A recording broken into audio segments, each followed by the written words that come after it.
সবকিছু আগের থেকে অ্যারেঞ্জ করে একবার গেছিলাম, তারপরে এয়ারপোর্টে এগুলা আগলা ঝামেলা হলো কিসের জন্যে? প্রোটোকলে ঝামেলা হলে আমার জন্য সমস্যা, সবই তো জানেন, দেশে থাকা আমার জন্য রিস্ক। সমস্যা নাই বে, প্রশাসন জানে পারবি না। আর এয়ারপোর্টেও লোক সেট করা ছিল, যেই অফিসার তোকে আটকা ছিল তাকেও সেটিং করা হয়ে গেছে, কোনো প্যারা নাই। রুম রেডি করে রাখছি, যে রেস্ট কর, এখন বাড়ানো লাগবি না, কামের দিন বাড়ালেই হবিনি। ভ্যাস চেঞ্জ করে বাড়াবো? কতদিন পর পানির শহর ঢাকাতে আসলাম, না বাড়ালে হবে? আপনাকে তো বাংলাদেশে পিকনিক করার জন্য নিয়ে আসি নাই যে যখন যে জায়গায় মন চাবি চলে যাবেন। আপনার উপর নির্ভর করে অনেক বড় প্ল্যান করা হচ্ছে, চ্যাংরা প্যাংরার মতন ভক্কর চক্কর করলে হবি না, প্ল্যানটা সাকসেস করা লাগবে। মনে করতে পারেন একটা জুয়ার চাল, হয় এসপার না হয় ওসপার। জীবনে বড় কিছু করতে গেলে একটু রিস্ক নিতে হয়, তোমরা ছোট মানুষ, বেশি কিছু দেখোনি। সোনার চামচ মুখে নিয়ে জন্ম নিছ, বুদ্ধি বয়স থেকে রাজকীয় লাইফ লিড করতেছ, আর আমরা রাস্তার থেকে উঠে যাচ্ছি। জীবনের গল্প যদি বলি তাহলে 4-5টা বই লেখা যাবে। তোমাদের মতো অনেক লোকজন আমাদের থেকে সুবিধা নিয়ে বড় নেতা হচ্ছে, আর না হয় কবরস্থানে জায়গা হচ্ছে। ঝাঁকি বেড়া লাভ নাই, তোমার বাপ এটি আছে, আমাদের সম্পর্কে সবই জানে। এই ঢাকা শহর আমার কন্ট্রোলে ছিল, গোটা এরিয়ার লোকজন আমার আন্ডারে কাজ করত। যে দিক দিয়ে যাচ্ছিলাম মানুষ থরথর করে কাঁপিচ্ছিল, চোখে চোখ রেখা কারো কথা কওয়ার সাহস ছিল না। আমরা মিয়া ইন্টারন্যাশনাল মাফিয়া, সুইডেনের এক ডনেক মারার পর থেকে আমার নাম দিছে সুইডেন আসলাম। তুই কি সেটা তো আমরা জানি, কিন্তু চ্যাংরা মানুষের লাগান্তি ভ্যাস বদল করে বেরো বের চাচ্ছু, সেই জন্য তো ইরফান নিষেধ করলো। না বস, ঢাকায় যাচ্ছে, শুয়ে বসে থাকার চ্যাংরা আমি না, টুকটাক বাড়ান লাগবেই। পিচ্ছি হেলাল কিলার আব্বাস রাঙ্গা এরা কই? হেলালার রাঙ্গা আছে, আব্বাস তো নাই, শামসু মেরে ফেল দিছে। কও কি, কাজটা তো ঠিক করেনি? শামসু আমার প্রত্যেকটা কাজে বাধা দিচ্ছে, শেষ পর্যন্ত গদি নিয়ে টানাটানি শুরু করছে। আসলাম আচ্ছা মানে সবকিছুর ফয়সালা হয়ে যাবে, চিন্তা করেন না। তে ভাই আমি একটু টায়ার্ড, বিশ্রাম নিতে হবে। ঠিক আছে, তুই ভিতরে যা, সব ওকে করা আছে। আর তোকে 24 ঘন্টা সার্ভিস দিবি কবজি কাটা আনোয়ার। আচ্ছা উঠলাম তাহলে।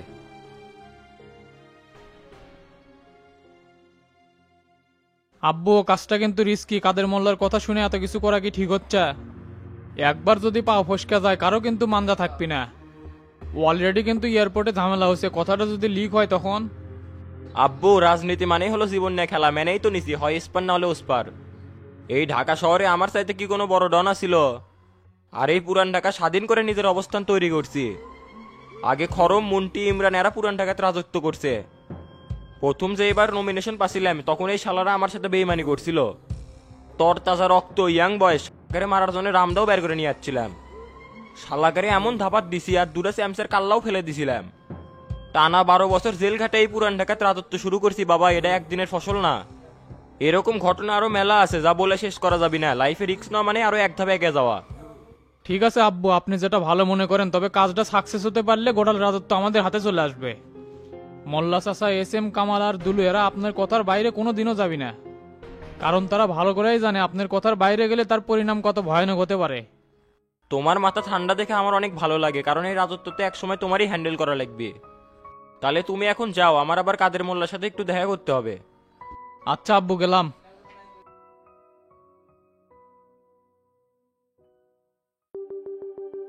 স্যার এখন কই যাবেন?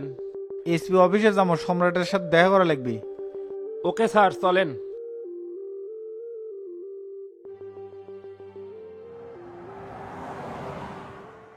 তো রবিন সাহেব, আপনার পরিবারে কে কে আছে? মা, ছোট বোন আর আমার স্ত্রী। আমার বাবা একজন ব্যাংকের কর্মকর্তা ছিল, 2 বছর আগে মারা গেছে। তা ছেলে মেয়ে হচ্ছে? না স্যার, 1 বছর আগে বিয়ে করছি, প্রসেসিং চলতেছে, সামনে ইনশাল্লাহ হবে। এতদিন হলে বিয়ে করছো, স্বল্প লাগেনি তা এত দেরি করা ঠিক না। এখন মেয়েদের অনেক সমস্যা, হুট করে কিছু হলে আর কনসেপ্ট করতে পারবি না। আর কোয়েন না স্যার, বউ খুব অসদা, কথা শোনে না। ভালা ভুলা দিয়ে রাজি করাছি, এবার ইনশাল্লাহ ঠেকবি না। স্যার, এসপি স্যারের অফিসের সামনে চলে আসছি। মতিন, গাড়িটা বাই সাইড করো।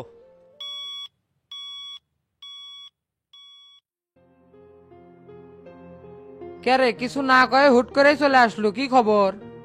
তোর কাছে আবার খবর দিয়ে আসা লাগবে, গুরুত্বপূর্ণ একটা নিউজ আছে, ভাবলাম ফোনে না করে দেখা করি। আচ্ছা ক, কি গুরুত্বপূর্ণ নিউজ? পুরনো জেল গেটের পশ্চিম পাশে আজকে রাতে বড়সড় একটা ইয়েবার চালান হাত বদল হবি।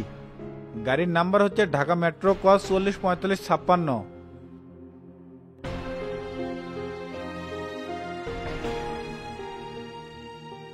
কোষ কি রে? যা করলাম সব 100% রাইট, আর এসব হাজি সিদ্দিক হ্যান্ডেল করতেছে। রাজনীতির ট্যাগ লাগে যত অপকর্ম সব ওর ইশারায় হচ্ছে। আমার এত বড় নেটওয়ার্ক থাকতে আমি কিছুই জানা পারলাম না, তুই এত কিছু জানা পারলু কেঙ্গা করে? আমি সামসু কোবা সামসু তোর সাথে বড় নেটওয়ার্ক লে চলি। যে প্ল্যান দিলাম ফোন দেওয়া মাত্র চট্টস করে চলে আসবো, জিঙ্কে করে হোক চালানটা আটকান লাগবি। হাজি সিদ্দিকে কথোপকথন করতে গেলে আমাকে সজাগ থাকতে হবে, এটা মাথায় রাখিস। ঠিক আছে, আমি সব ব্যবস্থা করতেছি, আর তুই না দেখা শুনে থাকিস। আর রবিন কি ঠিক মতো ডিউটি পালন করিচ্ছে?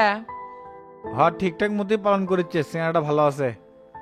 তাহলে দোস্ত এখন উঠলাম, আমার আবার প্রেসিডেন্টের সাথে সাক্ষাৎ করা লাগবে। আচ্ছা ঠিক আছে, যা।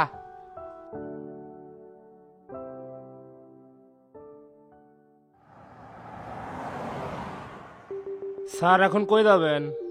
গুলশান পার্টি অফিস, প্রেসিডেন্টের সাথে মিটিং আছে। ওকে স্যার, আর যদি কোনো সমস্যা হয় আমার সাথে শেয়ার করতে পারেন। অবশ্যই জানাবো, আর যেভাবে ডিউটি করতেছেন এভাবে করতে থাকেন। এ মতিন ওয়েস্টার্ন হোটেলের সামনে দিয়ে বাইরে চলো। Okay sir.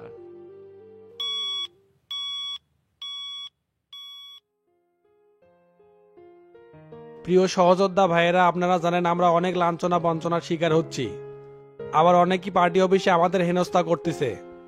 এরকম গুরুত্বপূর্ণ জায়গার থেকেও আমাদের মূল্যায়ন করা না হলে আমরা রুখে দাঁড়াবো। গত পরশু বাটুলের সাথে করছে, আগামীতে আমার সাথেও করতে পারে, এরকম আর কত মুখ বুঝে সহ্য করব।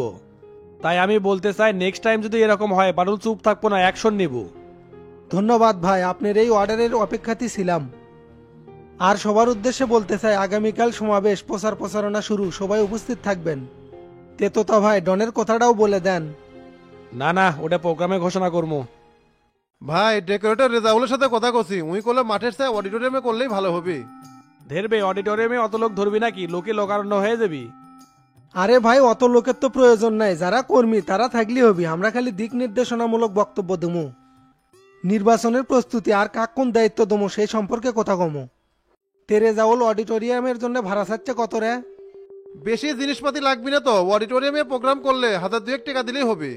তোতা ভাই কথা কলেই অডিটোরিয়াম ফাঁকা রাখবি নে। উল্লেখ কর্মনি, তুই মালিক সালেক আর সুদরু বাচ্চুক পার্সোনালি দাওয়াত দিস। আর পূব পাড়া দক্ষিণ পাড়া প্রত্যেকটা ক্লাবের প্রেসিডেন্ট সেক্রেটারি যান থাকে। আর মনে করে লক্ষ্মীপুরের লাল মিয়ার বাদশাক বলিস। আচ্ছা ভাই কমুনি, আর আগের নামের লিস্ট আমি করিচ্ছি। তে ভাই, সভাপতি আফজাল মাস্টার এক তো কোয়া লিখবি, তাছাড়া হবি না। না না, ওকে কত দরকার নাই, ওরা ভোট দিবি না, আরো প্ল্যান প্রোগ্রাম ভেস্তে দিবি।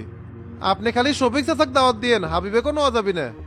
যা বুঝিস না সেটা লেদান কোথা কস না, মাস্টার এক দাওয়াত দেওয়া মানে আমাদের রাজনৈতিক একটা কৌশল। এক প্রোগ্রামে বসে মাস্টাররা তোতা ভাইয়ের যদি ছবি তুলি, তাহলে কেন্দ্রের লিডাররা মনে করবি আগের সম্পর্ক ঠিকই আছে। মাঝখান থেকে কি উপকার হবি জানিস? তোতা ভাইয়ের কমিটিটাও স্ট্রং হলো, আমাদের প্রোগ্রামটাও পারি হয়ে গেল। তোর কথার যুক্তি আছে, চ মাস্টারের কাছে যাবো। আর ডন, তোকে যে কাজগুলো দিলাম লিস্ট অনুযায়ী করিস। ঠিক আছে ভাই, আমি পেনা বানাবার দিয়ে দাওয়াত কার্ডগুলো পৌঁছে দিচ্ছি। এ বাটুল, গাড়িটা বাই কর। ঠিক আছে ভাই, করিচ্ছি।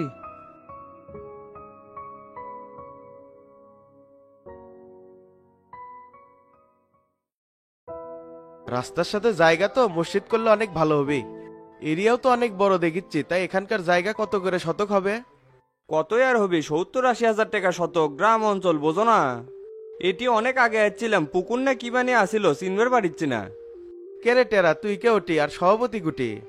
আর কোয়েন না চাচা, ডাবলু চাচা গেছে চোরা, সারা দুনিয়া খুঁজে পেলাম না। ফোন দেই, ফোনও রিসিভ করে না, বাড়িও তো আমি চিনি না। শালার ব্যাগ কেলেছে আর কামড়া দেখ না কে, সবকিছু টাইট করে হামা করে লিয়ে আসবো না। হুট করে লিয়ে যাচ্ছ, মানুষের জো বেজো আছে না, আগের থেকে সবকিছু সেটিং করা থাকবি, বিষয়টা ভালো হবি। সব সময় যারা এটিই থাকে, আজকে জেঙ্গা শ্মশান হবি তা তো আমি জানি না। মাঠের কানে ভোলা মেম্বারের সাথে দেখা হচ্ছিল, 2-1 দিনের মধ্যেই বলে মিস্ত্রি লেসবি, তাহলে সেই দিনে আসমনি। এ বললাম মিস্ত্রি দিয়ে হবি না, শুক্রবারে ডেট কর, নামাজ পড়ে এসে কথা কয় টাকা দিয়ে যামনি। জায়গা আমার করে পছন্দ হচ্ছে, এখানে হাবেজি মাদ্রাসাও চলবি। কথা আপনি ঠিক করছেন, শুক্রবারই বেটার হবি। তুই তাহলে সভাপতির সাথে কথা কয়ে থুস, সবাই যাতে নামাজ শেষে মসজিদেই থাকে। আচ্ছা চাচা, আমি তাহলে ডাবলু চাচার সাথে কথা কমুনি। তে এখন কোনটি যাবেন, বাড়ি বিলে যাবেন নাকি অফিসে? অফিসেই যাই, রাতে বাসার ঢুকমু। তা হাবিব ভাই চলেন, এটি আর থেকে লাভ নাই। আচ্ছা চলো।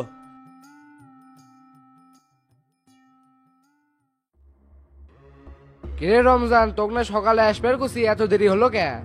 কল্যাণপুর একটা কাজে গেছিলাম, আর তোমাকে তো আগেই গেছি, আজকে আসতে একটু দেরি হবি। শোন দোস্ত, আমাদের সাথে কাম করতে গেলে 24 ঘন্টা হিসাব পই পই করে দেওয়া লাগবি। হুট করে কল্যাণপুর মোহাম্মদপুর আজিমপুর যাবো তা হবি না। অবশ্যই এলে মেনটেন করে চলমু। তুই তোর বসে আমার বিষয়ে কিছু কছিল? একলা একলা বহুত দিন থাকে দেখলাম তো ভাই, মাসে 2-1টা কাজ আসে, ওগুলা দিয়ে পোষায় না। আর তোমাদের সাথে থাকলে নিরাপত্তাও 100 টাকাও ভালো ইনকাম করা যাবে। বোঝা ঠিকই বুঝলু, কিন্তু লেটে এতদিন থাকলে 20-30 লাখ টাকা ক্যাশ করে ফেলে দিলুনি। পার ডে তো আনলিমিটেড মাল খাই, কি শেষ রঙিন দুনিয়াতে আসি। বস তো আমাকে আপন করে নিছে, একটা গাড়িও দিছে, ওই গাড়ি নিয়ে সবসময় ঘুরি। বাইরে যে গাড়ি দেখলু না, ওরে আমার। শুরুর থেকে যদি তোর সাথে থাকলাম নি তাহলে আমারও তোর মতো একটা গাড়ি হলো নি। বললা আফসোস করে এখন লাভ আছে বে, আজ নাই 1 বছর পর ঠিকই হবি, লাগে থাক। তাহলে সব বসের সাথে তো পরিচয় করে দিই, কুটিম্যান কাজ দেয় সেটাও জেনে আসি। না না, কাজ আমি তোর সাথেই করবো, মিসাই এক জাত একা একা করে পারবো না। মনে কর তোর সহযোগী হিসেবে থাকবো, তুই খালি অর্ডার দিব, সব কাজ করে দেবো। সেটা তো সমস্যা নাই বে, ভাইয়ের কাছ থেকে তো আগে অনুমতি নেওয়া লাগবে। তোকে পরিচয়ও করে দিলাম, অনুমতিও নিয়ে নিলাম। শোনে, তোকে আগে থেকে সতর্ক করে দি, ওরা বাপ বেটা খুব ডেঞ্জারাস, ওরা চোখ দেখে সবকিছু বলে দিবার পারে। যেটা কবি সেটাই মেনে নেবো, মুখে মুখে কোনো তর্ক করবো না। যদি তর্ক করিস বস মাইন্ড করবি, আর একবার যদি রেগে যায় তাহলে তোর সমস্যা হবি। কি যে কোষ না তুই, এলে কি শিখে দেওয়া লাগে? আমি কি 2-4টা বসের আন্ডারে কাজ করিনি? খালি লিয়ে চ, কিভাবে ম্যানেজ করা লাগে করবুনি। আচ্ছা চলে।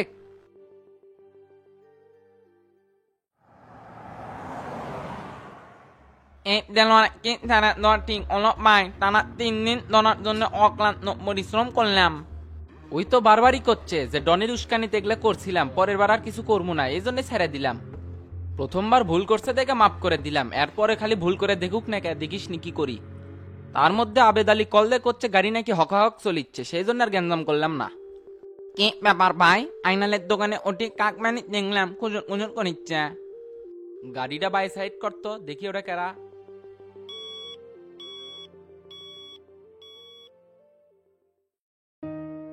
কি ব্যাপার আইনাল ভাই, তুমি এই রাতে গলির মধ্যে কি করো? পাড়ার মধ্যে ঢুকছিলাম, এলা ওয়াক করে সিংড়াপানাকে চা বিস্কুট খিলালাম। পরিস্থিতি তো খুব ভালো দেখেছি, যেটি যাই খালি আমার জয়গান, এবার মনে হয় মেম্বার হয়েই যাবো। জয় গান তো গাবি, যে টেঙা কনস করিচ্ছ, এমনি মানুষে 1 কাপ চাও খাও না, এখন কেমন মগে মগে চা খাওয়াচ্ছ। হুট করে যদি পা পিছলা যায় না, ঢাকা যে রিক্সা চালা খাওয়া লাগবি, দোকানে তো কাপ ছাড়া কিছুই নাই। তোর খালি কুলক্ষণের কথা, জনগণ হামাক ভোট দিবি, হবার পারবো না কেবে। তার মধ্যে টেরার সাথে লিয়াজো কর্ম, ওয়াক যাই ভোট দিবি, হামাকও ভোট দিবি। তুই ছোট মানুষ, ভোটের রাজনীতি বুঝবো না, পার্সেন্টেজ দিক দিয়ে আমি অনেক আগে আছি। কেরে করলা, টেরার কি খবর? 2 দিন আগে একসাথে মাঠে নামছিলাম, ওর কিংবা কোনো খোঁজই নাই। তেরা ভাই হামাগরের জন্য বিলের ধারে অপেক্ষা করিচ্ছে, ওটি যাবে নাকি? না, এত রাতে আর না যাই, সন্ধ্যার পর থেকে হাঁটেছি, পাও সেই চাপাচ্ছে। টেরা জেঙ্কা চুপচাপ হয়ে আছে, এঙ্কা করে থাকলে চেয়ারম্যান হওয়া কঠিন হয়ে যাবি, ও কোষ। আমি তো ঢালাও ভাবে সবগুলির কাছেই যাচ্ছি, কারণ সবার ভোটই দরকার আছে। এই জন্যই তো তোমার কমালে দুঃখ আছে, সবগুলোই যে তোমাক পছন্দ করে সেটা কি তুমি জানো? অনেকেই খালি তোমাক থেকে খাওয়ার জন্য মিল দিয়ে আছে। দেখো তো, ডন ভোলা মেম্বার এখন পর্যন্ত 1 টাকা খরচ করিচ্ছে না। গতকাল দেখি সন্দুকনে সুমন তোমার গলা ধরে করিচ্ছে। তোমার কি মনে হয় ওই তোমাক ভোট দিবে? ওই হলো ডনের খাস লোক। মানুষ তুই ছোট, কিন্তু কথা কোষ বড় বড়। সুমনেক তুই কতদিন ধরে চিনিস? ওর বাড়ির ভোট তো দিবি, আরো আশেপাশে ভোট সংগ্রহ করেছে। সুমনের অভিনয় এখনো তুমি ধরে পারোনি।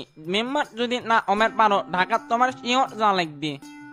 এ তুই চুপ কর তো, তোর মাইন্ড সেটআপটাই খারাপ। ভালো মানুষের নয়, মিথ্যা অপবাদ দিস। আর গোল্লা, তোকে যে বিষয়টা করলাম, টেরা গেলা টাচ দিস। আচ্ছা কমুনি, থাকো, গেলাম তাহলে, রাত অনেক হয়ে গেছে। ঠিক আছে, যা তাহলে, আমিও যাই।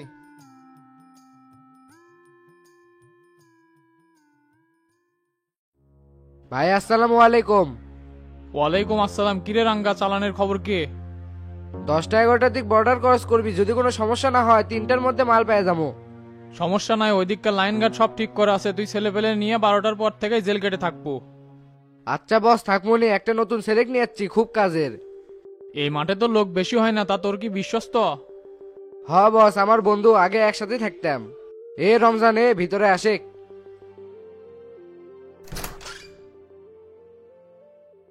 এই ছেলে, এর আগে তুমি কোথায় কাজ করছো? ভাই এর আগে কারো আন্ডারে কাজ করিনি, একাই টুকটাক 2-1টা কাজ করছি। তুমি তো একবারেই নতুন, আর আমরা বিশ্বস্ত ছাড়া কাউকে কাজে নেই না। যেহেতু রাঙ্গা তোমার তদবির করলো, তাহলে তুমি বিপ্লবের সাথেই থাকো, রাঙ্গা সব সেটিং করে দিবিনি। ভাই আমি করছিলাম কি, যেহেতু ওই নতুন চ্যাংরা আমার সাথে কয়েকদিন থাকুক, তারপরে কাজ কাম শিখলে বিপ্লবের কাছে পার করে দেবনি। আচ্ছা ঠিক আছে, তাহলে তোর সাথেই রাখিস। আমাদের মাঝে যেগুলো কথা হবে এগুলো কিন্তু বাইরে ফ্লাশ করা যাবে না। আর যদি কোনোভাবেই লিক হয় তাহলে ধর থাকবি কাল্লা থাকবি না, বুঝিস কিন্তু। জি ভাই, রাঙ্গা আমাকে সবকিছুই বলছে, কোনো সমস্যা নাই। তাহলে রাঙ্গা যা, আর 12টার সময় কিন্তু জেল গেটের সামনে অবশ্যই অবস্থান করব। তাহলে দোস্ত চলে, আজকের রাতে একটা বড় সড়ো অপারেশন আছে। আজকের অপারেশনে ঠ্যাক দিয়ে দিব, ওস্তাদিক বিষয়টা জানার লাগবি। আচ্ছা দোস্ত চলো ভাই, গেলাম তাহলে, আসসালামু আলাইকুম। ওয়ালাইকুম আসসালাম।